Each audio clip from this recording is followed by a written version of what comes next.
In this video, we'll explore the user behavior analytics and anomaly detection feature designed to enhance security by identifying and responding to unusual user activities.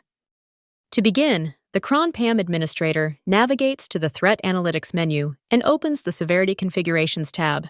In this tab, the administrator can configure threshold values for different severity levels of detected anomalies.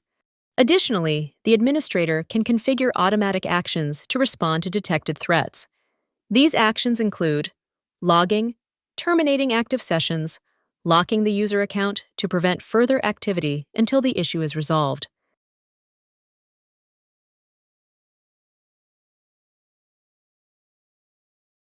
After configuring the severities, the administrator navigates to the Threat Analytics dashboard. This dashboard provides a centralized view of detected threats, including their severity levels and associated actions. By monitoring this dashboard, administrators can gain real-time insights into suspicious activities, enabling swift responses to potential security threats.